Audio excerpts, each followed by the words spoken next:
할렐루야. 맛있는 교 온라인 예배 들으신 여러분을 주님의 이름 환영합니다. 오늘은 대림절 기다림 시리즈 세 번째 시간으로 세례 요한이 어떠한 방식으로 예수님을 기다렸고 그 기다림 속에서 우리는 어떤 부분을 따라 살아가야 될지에 대해서 나누려고 합니다. 대림절 세 번째 시간 가운데 하나님의 은혜와 사랑이 충만한 시간 되길 간절히 소망합니다. 요한이 옥에서 그리스도께서 하신 일을 듣고 제자들을 보내어 예수께 여짜오되 오실 그이가 당신이오니이까 우리가 다른 일을 기다리오리이까. 너희가 가서 듣고 보는 것을 요한에게 알리되 맹인이 보며 못 걷는 사람이 걸으며 나병 환자가 깨끗함을 받으며 못 듣는 자가 들으며 죽은 자가 살아나며 가난한 자에게 복음이 전파된다 하라. 누구든지 나로 말미암아 실족하지 아니하는 자는 복이 있도다. 그들이 떠나매 예수께서 무리에게 요한에 대하여 말씀하시되 너희가 무엇을 보려고 광야에 나갔더냐? 바람에 흔들리는 갈대냐? 그러면 너희가 무엇을 보려고 나갔더냐? 부드러운 옷 입은 사람이냐? 부드러운 옷을 입은 사람들은 왕궁에 있느니라. 그러면 너희가 어찌하여 나갔더냐? 선지자를 보기 위함이었더냐? 옳다. 내가 너희에게 이르노니 선지자보다 더 나은 자니라. 기록된 바 보라, 내가 내 사자를 내 앞에 보내노니 그가 내 길을 내 앞에 준비하리라 하신 것이 이 사람에 대한 말씀이니라. 내가 진실로 너희에게 말하노니 여자가 낳은 자 중에 세례 요한보다 큰 이가 일어남이 없도다. 그러나 천국에서는 극히 작은 자라도 그보다 크니라. 세례 요한의 때부터 지금까지 천국은 침노를 당하나니 침노하는 자는 빼앗느니라. 저에게 있어서 세례 요한은 참 쉽지 않은 사람입니다. 솔직히 성경에서 예수님 빼고 가장 존경하는 인물이 세례 요한이기도 하고 가장 이해하기 쉽지 않은 사람도 세례 요한입니다. 나의 주인이신 예수님을 가장 잘 높이려면 세례 요한의 삶을 참 흠모하며 담고 싶은 마음도 있지만 한편으로는 그의 삶이 너무 안타깝고 불쌍해서 솔직히 그 길을 따라가기 싫기도 합니다. 그런데 이 대림절에 이 세례 요한의 삶이 주님의 오심을 기다리는 것이 어떤 것인지를 가장 잘 보여주는 삶이 아닐까라는 생각이 듭니다. 오늘 이 시간 세례 요한의 기다림을 살펴보며 우리도 그분의 삶의 한 절이라도 그 기다림을 닮아 살아가는 저와 여러분 됐으면 좋겠습니다. 첫 번째로 세례 요한은 사람들에게 궁금증을 유발시켜 예수를 기다리는 삶을 살게 하였습니다. 세례 요한의 출생 모습을 보면 그가 얼마나 구약의 사람들이 기대하고 간절히 바랬던 인물이었음을 알 수 있습니다. 그의 삶 속에서 이삭과 삼손, 사무엘의 삶이 녹아있는 것이 대표적인 예입니다. 오랫동안 기다린 약속의 아이 이삭, 블레셋으로부터 이스라엘을 구원낸 군사 지도자 삼손, 엘리와 그 아들들로 인해 하나님이 완전히 떠나버린 예배를 회복시키는 선지자 사무엘, 그리고 거기에다가 불의 선지자 엘리야까지 그 이미지가 합쳐져서 광야에서 가죽옷을 입고 메뚜기와 석청을 먹는 그 세례 요한의 모습은 그 당시 모든 사람이 간절히 바라고 기대했던 사람이었고 어떨 때는 메시아로 오해받기도 하였습니다. 그러나 세례 요한은 과거의 기억을 떠올리게 하는 것으로 끝나는 삶이 아니었습니다. 그의 탄생은 또 그의 인생은 하나님이 일하실 미래까지 나아갑니다.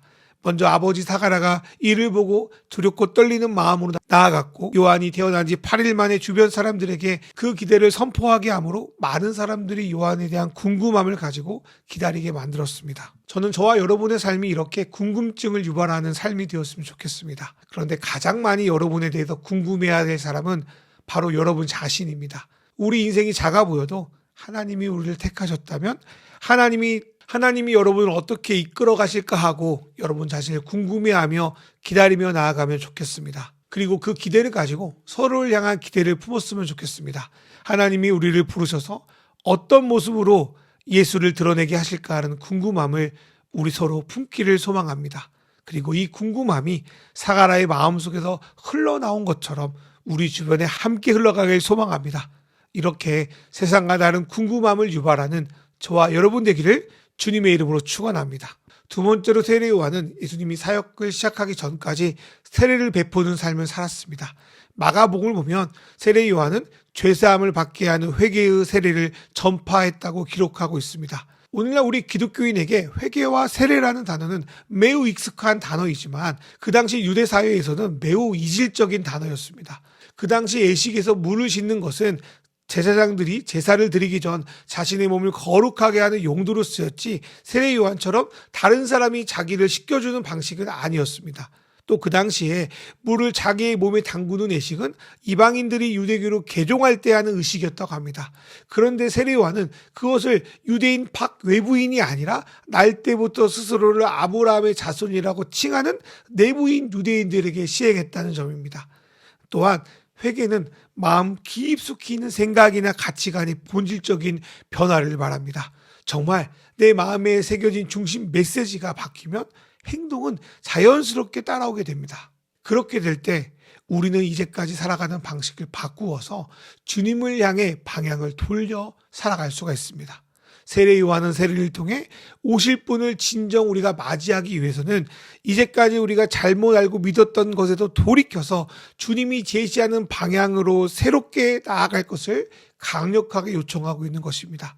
이런 면에서 세례받는 행위는 단 한 번이라도 세례에 담겨진 의미는 우리 일생에 걸쳐서 평생 우리가 구현해야 되는 삶의 목표이자 비전이 될 수 있습니다. 그러나 많은 사람들이 세례를 받으면 일단 천국 가는 건 패스하니까 그 이상 뭔가를 더 하려고 하지 않을 때가 많습니다. 그러나 세례는 내 인생의 방향을 지금 막 돌린 것에 불과합니다. 방향을 바꾸었는데 그대로 나아가지 않거나 뒷걸음만 치고 있다면 우리는 세례의 참된 의미를 누리지 못하는 것입니다. 또한 세례 요한의 세례가 그 당시 특별한 것은 이러한 예식을 성전 안이 아니라 성전 밖, 그것도 요단강에서 행했다는 사실입니다. 그 당시 사람들은 성전 안에서 제물을 드려 제사를 지내야만 죄사함을 받는다고 믿었습니다. 세례 요한은 자칫 더럽다고 느껴질 수 있는 요단강에서 죄사함을 받게 하는 회개의 세례를 전파합니다. 이러한 행위는 그 당시 종교 지도자들에게 매우 파격적이고 급진적인 행동이었을 것입니다. 예수님 역시 이러한 세례를 요한에 이어서 계속 요단강에서 주십니다.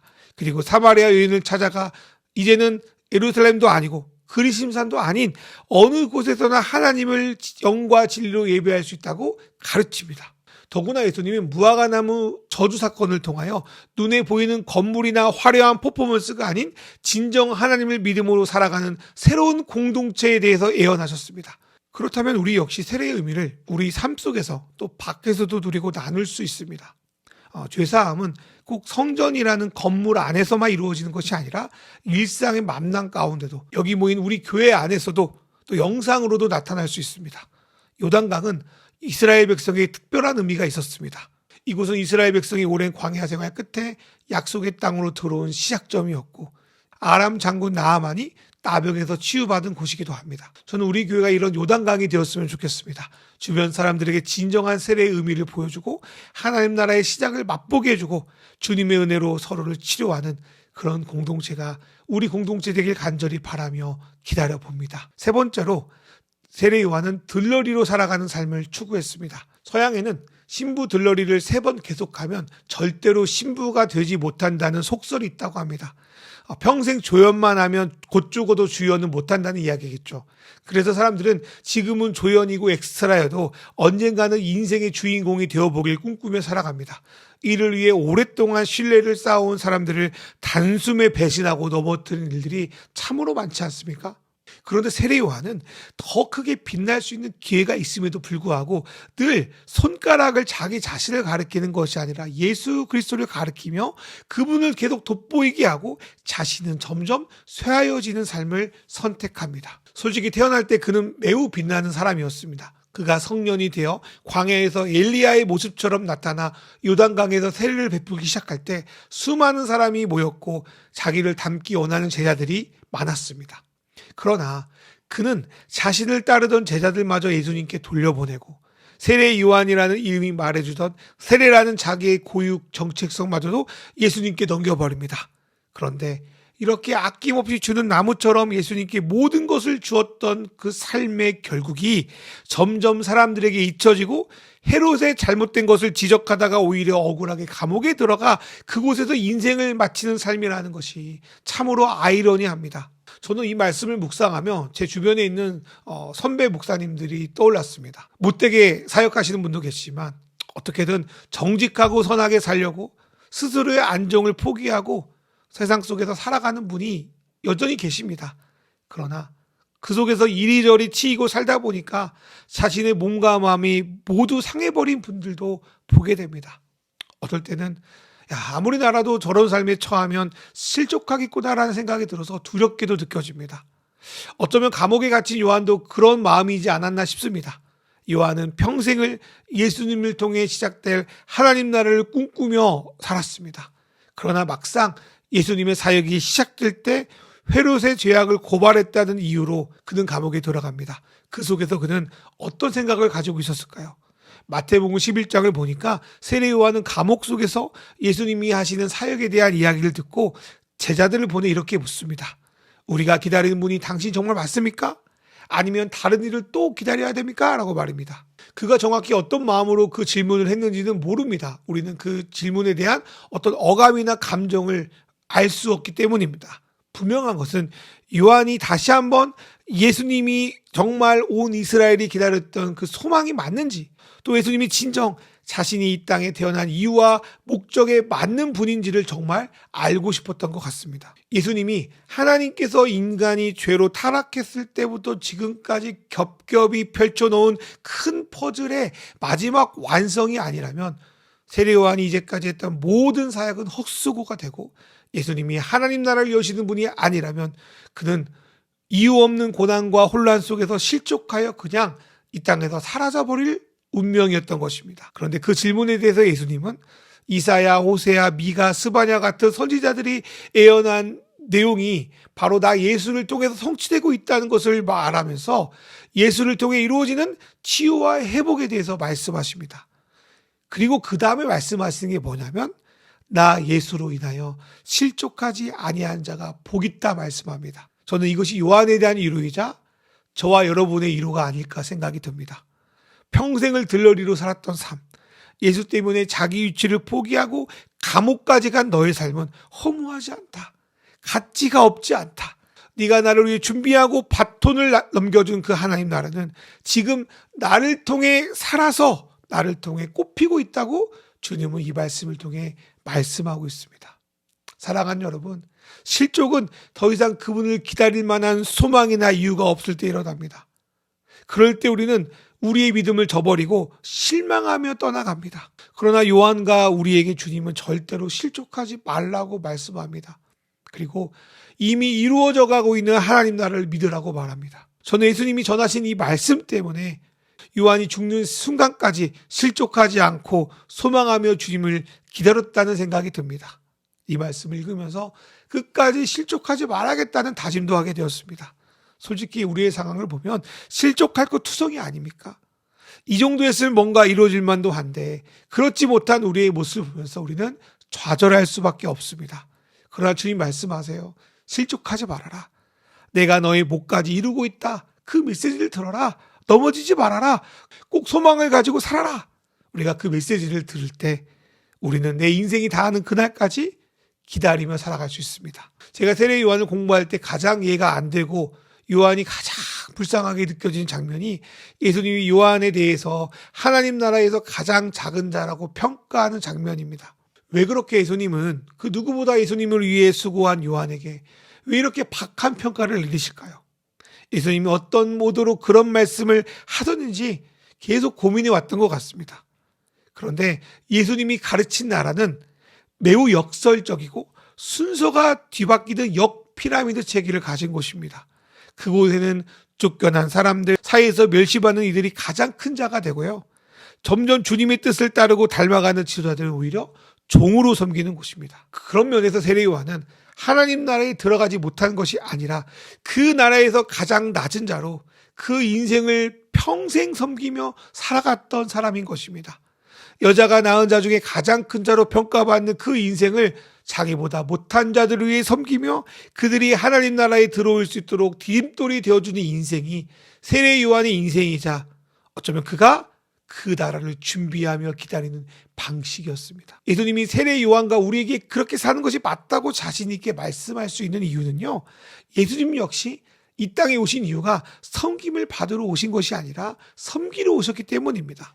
그리고 섬기기 위해서 자기 목숨을 대속물로 주셨기 때문입니다. 그리고 이 하나님 나라는, 천국은 그렇게 그 나라의 역피라미드적 가치 체계를 인정하고 섬김 받으려 하는 것이 아니라 섬기려고 애쓰는 자들을 통하여 그때부터 지금까지 이 땅에 계속 드러나고 있습니다.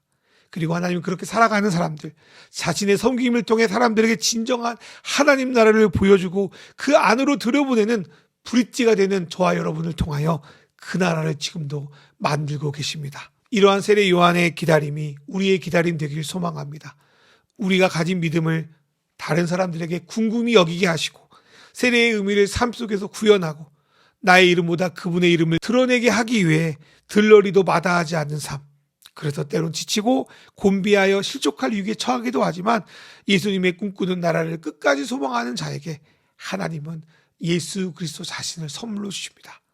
오늘 이 세례 요한을 묵상하며 대림절의 기다림을 함께 누리는 저와 여러분 되기를 소망합니다. 이 시간 기도로 나아가겠습니다. 하나님 아버지, 주님으로 거듭난 우리의 삶이 세상과 같은 것이 아니라 궁금함을 줄 수 있는 기다림의 삶이 되게 하소서. 세례 요한이 백성들에게 준 세례의 의미를 기억하고 드러내는 삶을 살게 하여 주시옵소서. 나의 삶이 주님을 높이는 삶 되기 원합니다. 주님이 나를 기억하실 것을 믿으며 애기치 못한 고난에 실족하지 않고 주님을 기다리는 삶 될 수 있도록 인도하여 주시옵소서라고 이 시간 같이 동성을 유도하겠습니다. 주님.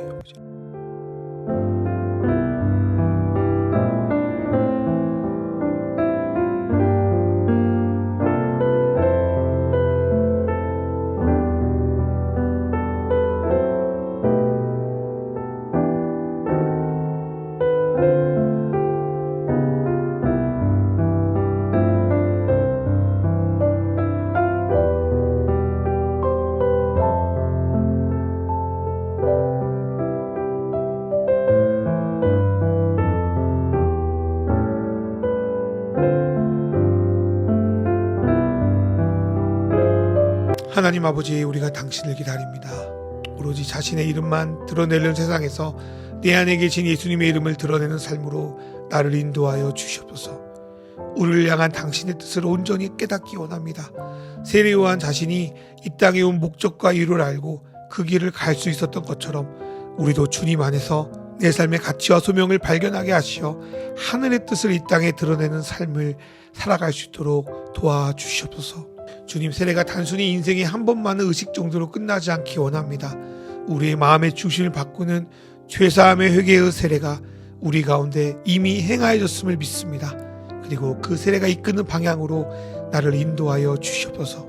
하나님, 우리가 이렇게 주님의 오심을 기다리는 세례 요한의 삶을 이 땅에서 끝까지 잘 살아갈 수 있도록 우리에게 일용할 양식을 영육간에 허락하여 주시옵소서. 그리고 나를 낮추고 섬기는 삶을 살아가려고 할 때 벌어지는 관계의 어려움과 시험 속에서도 내 마음과 생각을 지키게 하시며 하나님 나라를 위해서 자기를 낮추어 살았던 예수 그리스도와 세례 요한의 삶을 우리가 늘 기억하게 하여 주십시오. 우리가 이렇게 기도할 수 있는 이유는 이 세상의 진정한 주인이자 영광이 바로 하나님 한 분에게 있음을 알기 때문입니다. 예수님의 이름으로 기도합니다. 아멘. 이제는 우리 주 예수 그리스도의 은혜와 하나님 아버지의 놀라우신 사랑과 성령님의 인도하심이 예수를 기다리던 세례 요한의 삶처럼 다른 사람에게 궁금증을 유발하고 세례의 삶을 살아가고 주님을 드러내는 들러리의 삶을 살기로 결정하고 주님을 기다리는 우리 마시는 교회 성도와 진정 예수를 닮아가기 원하는 믿음의 형제자매들 머리 위에 이제로부터 영원히 함께 하시기를 간절히 축원하옵나이다. 아멘.